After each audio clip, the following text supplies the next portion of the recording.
kung may tao sa buhay nyo ngayon, please mention a name na hindi nyo gugustuhin ma-label na almost as man. Kanina ito, Tita Rose. Jayan, Dustin, and Kian. Kung meron bang sa buhay niyo ngayon na Hindi nyo gugustuhin na halimbawa kung ano yung label or ano yung hindi nyo gugustuhin na ang label lang ay almost as. baka black label ito. Charot, nakalap ka lang. Meron ba yan? Hindi naman ako lalayo eh. Ayaw kong, ito! Si Jayan, of course. Ayaw kong malibad kami na almost us. Kalimutan ko ang sarili ko for a moment doon na. Go ahead, yan. Ayan, hindi naman ako showbiz na sumagot. Fairness to you talaga. Right? Nagbibigay, kamadaan mo. So, ayaw ko, syempre, nandito naman din kami sa sitwasyon na ito eh. He's courting me. So, ayaw kong malabel kami as almost us. Ang linis naman na itawid yung whatever you have right now. Ang Yeah. galing, ang galing. So, yeah, it's Jeff. Hindi kayo Okay. dumaan sa hardship. Go ahead, Thank you, Jay. Kian, for that answer. And Dinate mo lang siya, binigyan mo lang ng flowers ng Valentine's Day. Tapos, nairapos na, di ba? Ang galing. Whatever it is. Jayan. Actually, siyempre. Sige na. Magdaka-yuha, magdaka-das. Tatagal ako para makapag-ready. Oo! Kami katabi naman siya. Pero, so dahil sa sagot niyong dalawa, parang mag-ako fan. Sobrang kikiligin ako kasi may positive naman pala. Yung it's us, no? Para sa part 2, finally, it's us. Tawag dyan. May part 2 na. Okay. At this year, expect mo ng bagong contract. Thank you, Ms. Rose. Ay, Ito ang ito, responsible ito. questioning ni Ms. Rose. Parang natuwa. Dustin, kala mo lusot ka ha? Kung meron man sa buhay mo na... Ayun, same question. Madami naman Okay. ayaw natin maging almost us sa buhay natin. Madami. Halos lahat naman ayaw natin na almost us. But syempre, siguro yung sabi ko, ngayon yung pinakamalapit sa buhay ko, siya eh. Sino? Malapit eh. Ayun naman eh. Hindi. Titignan mo sarili ko o kikiligin na lang ako? Sino nga? I love this cast. Sobra. I love this. I mean, ako, bukal din naman ako. Ever since, syempre, si Bian. Okay na. Almost. Okay. Ba? Okay. Doon na nagkilig movie ng season. Parang ayoko lang. Tapos na ako doon. Okay. Okay na, Miss Rose? Ikaw lang pala ang susi. Charot na. Alan Policarpo ng The Inquirer has questions. Ay, Before sa chat. same story, parang may elements din siya yung sa idol and sa fandom. So, kayo ba sa love to interact and have parang a loyal love team, nakaka-relate din ba kayo doon in a way? And ano yung mga experiences about that na parang na-apply nyo rin dito sa... Up to now or even before, meron ba kayong idea ng fangirling, fanboying? Yung gano'n, parang meron ba kayong emulate prior to you being stars on your own? Or nagayon pa kayo ng fangirling, fanboying din kayo? Oo naman. Kasi sa BJM, alam ko yung mga talagang ina-idol niya as far as acting. Ikaw yung medyo hindi malinaw. Would you like to share? Sino idol ko? Oo, na senior First, sa'yo. first is Ate Alexandra De Rossi. And then, Carla Estrada, of course. Sorry, maingay kasi sa likod. Hindi ko marinig. Silence naman please sa likod. Hindi kami makaintindihan dito. Sorry. Thank you. First is Ate Alexandra De Rossi. May Yes, parang- very good. Sobra. Second is Kyla Estrada. Sino? Kyla Estrada. Kyla. Yes. Wow. And then, actually, sobrang dami. Pero at least nag-mention ka na. Yeah. Another one lang, good three. Dennis Trillo. Wow. Yeah. Iba din naman ang... Sobrang galing talaga. And yes, and Actually, hindi ko pa nakikita si Ate Alex and Rossi. Ano, Speaking of Alex, check that joke! Yun si Ate Kai pala nakikita ko and very, syempre, I'm a big fan of I her. know, I didn't know. Diba? I'm really a big fan of her. So, every time nakikita ko siya, sabi ko, Kikiligin yun pag nabasa niya to, narinig niya. sobrang big fan talaga ako. She's a nice girl. Sobra. I love her very much. So, yeah. Okay. Thank you, Tia, for sharing. JM, nababanggit mo sa akin off-cam lang na nakikita. Kasi may pinanggagaling niya yung lalim mo. Natitrace ng fans. Parang JM reminds us of this actor. Tapos in a way, nakwento mo sa akin. Baka nang pwede sa'yo naman galing. Exactly who are the actors you emulate, you adore, or you admire na lang. Pinaka, Hindi, yung hindi mo ina-admire na lang. ako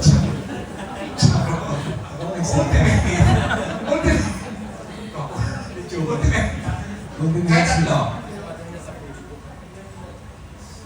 Si Sir John Lloyd siguro. Of course, Phil John Taft, Lloyd. Phil Ocean. Wow. And, Naku, actor mo sa isang bagong show. Na hindi mo mabangin ang ganda ng magkita hanggang April 14 siya. Okay, next. and, so Dennis din. Dennis G. Speaking of, charik lang, yan ang mga lady na bumenta na. Okay, si Das, share naman. Ikaw pa leading man ka na rin. Pwede ka actually as a manager, kung ako manager mo, kaya kita bibenta sa solo star. Na pwede kita bigyan naman ng Richard Gutierrez, Richard Gomez roles. Pero exactly, pwede ka mag-mention ng 3 actors or actresses you look forward to working and you admire ultimately. Ako si first ko si Kuya John Lloyd. Nanamit mo na, not yet. Hindi pa. Wow, okay. Ever since, siya Diba? siya na yung pinapanood ko. Siya na pero ang talagang idol ko growing up, si Ate Yana. Bernardo. Wow! Ano siya eh, parang... That's a surprise, no? Ever since yung sabi ko na mas marami. Pero ngayon ko lang narinig. Hindi, a joke. Charot. Wow, paano? Iba na, ang weird. Hindi na weird. Fan ako Wow. ng Catherine. ng mga movies niya before. Oh, and then, tapos set niya next day. Oh, talagang handsome. Thank you for sharing. Ituloy ko na, JM. Pinag-uusapan ka namin ng table read.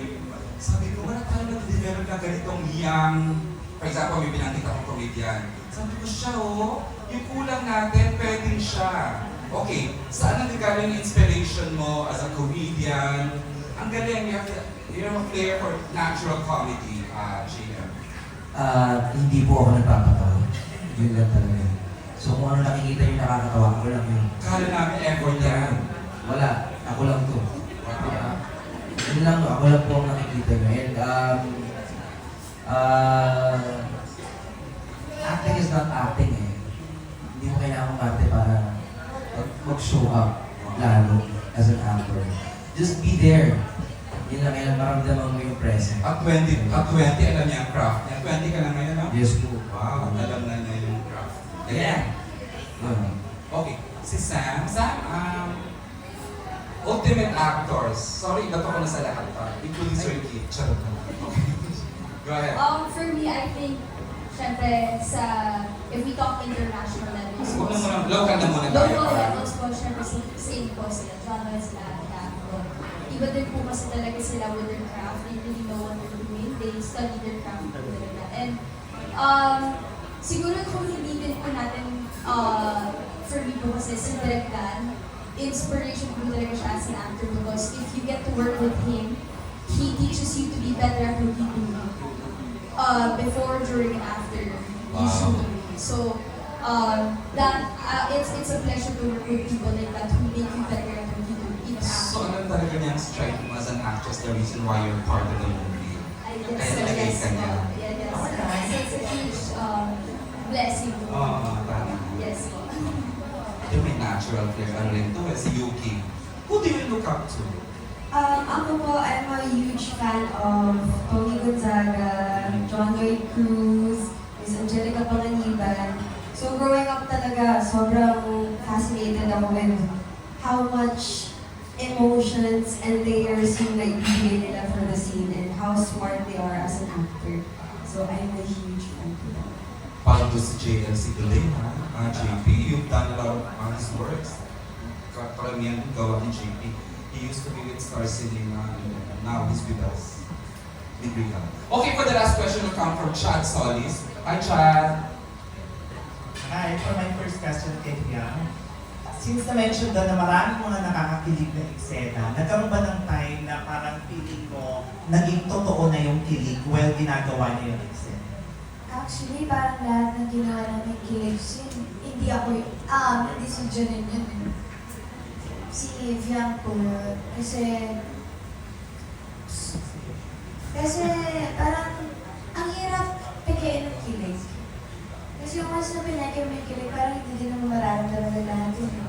So, every time na meron kami kilig si JL, is hindi na si Janine yung po yun. Hindi na si Janine ang gumagano doon. Si Vian yun.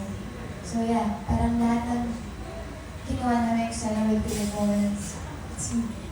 Piang, mula nung lumabas kayo sa PBB, parang si JM na yung yung naka-pair mo, how thankful you are na siya yung nakasama mo sa journey na to, and na-imagine mo ba yung sarili mo doing this? No regrets. Yeah. Huh? Nasa JM yung No regrets? Bakit? journey mo. No. Kasi I'm very thankful and grateful sa kanya. And very open ako na, and very vocal ako sa mga sinasabi ko sa kanya na he's such a blessing to me. It's siyang malaking blessing sa akin. Simula nang dumating siya sa buhay ko, marami siyang pinalo sa akin. Not just my career, but my part. Diyos ko, tunaw na ako kung ako yung JM. Actually. And then, Ayan, natunaw ka. Instant. hindi lang yung path ng career ko yung nabago ni JM. Kundi kung ano yung nasa loob ko. My heart. Seryoso ka, Piang. Iba ka ngayon. So yeah, I'm very grateful and very thankful na ever since siya yung kasama ko. And Wala, naiiyak ako. Naiiyak mo si JM. Kilig-iyak. so ever since, wala naman akong ibang hiniling kundi si JM lang. Oh my God. JM and any reaction. So, Wala bakit siyang mo yun, ibang Ibarra? hiniling kundi si JM. Swerte na, no? Wow! Ibarra, reaction to what you said. Ewan ko, it's usually so, every time na nagiging open siya sa akin, nararamdaman niya. Hindi ko alam kung anong magiging reaction ko. Kasi, hindi ko alam. Hindi ko alam. Alam mo, tagal ko kinikilig ngayon lang ulit. Before pandemic pa ako kinikilig ngayon lang ulit after 6 years. I think may respect na nahihirapan kang to put in words yung gusto mong expressan, Jane. Yeah. Kung meron kang short message lang kay Piang, kasi sa tagal, for sure may mga bagay na hindi ka nasasabi, di ba? Ano yung gusto ko sabihin sa Sino yan? Si JM to Piang. Okay. Ako, honestly, hindi talaga ako expressive na tao, lalo na sa words. And alam din niya. So kung ito ko yung binibigay niyo ako ng chance para dito, Oh my God. nasa lang sabihin siyempre, una-una, mula noon hanggang ngayon, proud na proud ako sa kanya. Akala mo iba na. Proud ako sobra. And sobrang thankful ako na naging sobrang thankful ako na nag-exist ako. Honestly, sobrang kahit, alam mo yun, well, hindi naman tayo perfectong tao, walang perfectong tao, hindi naman tayo laging masaya. Pero, alam mo yun, kahit down yung moments, kahit hindi maganda yung moments, thankful pa rin ako sa moments na yun kasi ikaw yung kasama kasi.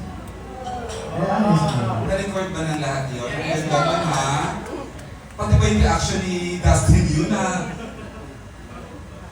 master ka talaga, Dustin. Masarap kang katabi. Charles na. Okay, I think we have enough. They need to, may mga shows sa Robinson's Galleria. May call time sila ng 3. But Na lahat, si Sam, si Yuki, si Jen, si Dustin, sobrang, kung wala sila sa movie na to, hindi mabubuti ang movie na to. Kasi sila yung perfect na character. Especially isang siya, my best friend sa movie. Alam mo, lahat ng ad-lib ko sa movie kasi sobrang laro. Right? Lahat ng ad-lib ko sa movie, kasi kaya ako na babato yun, kasi tinutulungan niya ako ni Samsung. So I'm very happy na si Samsung na naging best friend ko. And si Yuki, of course, meron din kami mga eksena with Yuki. And ako kasi very, parang yung eksena namin ni Yuki is nagsiselos ako sa kanya. So I'm very happy din na si Yuki yung pinagsaselosan ko sa movie kasi sobrang galing niya talaga. So, sobrang galing. Like, sobrang galing. Like, sobra. Right? Tinutulungan niya kung paano ako magselos. Hindi ka ba ever marunong mag-sell? Selosa. Oo. Yeah, selosa So, hindi mo ultimate. pero dahil nga sobrang galing niya, napika niya ako. Meron pa kasi selos. Yeah, so MJM, of course. Ayan, katabi mo. Another J. Siya. Oo. Salbago. Alam mo, sobrang, siya ang happy lang siya. Oh my God. Si JM. Sobrang galing niyang ma-portray bilang best friend ni JM. As in, sobrang galing. But of course, si Kenzo na perfect for Kenzo. That's it, perfect for Kenzo. Yeah. Kailangan ba gamit ang isa? Si JM. Gusto lang ako itagdagan kay Julian kasi honestly, kahit sa ilang days namin na ilang araw yung kasama namin, sobrang dami yung natutunan sa tao. Sobrang galing na actor. Sa timing, sa bitaw. Gaya nung napag-usapan natin yung Table read. Table read dito. Mga ganitong klaseng actor yung wala sa generation na yun. Honestly. Kaya, gurutin ako sa mga. Salamat po, no? Tribute sa iyo to JM Salvado. You know what? Another highlight of the afternoon is this. Today we are unveiling the official poster of Almost Us.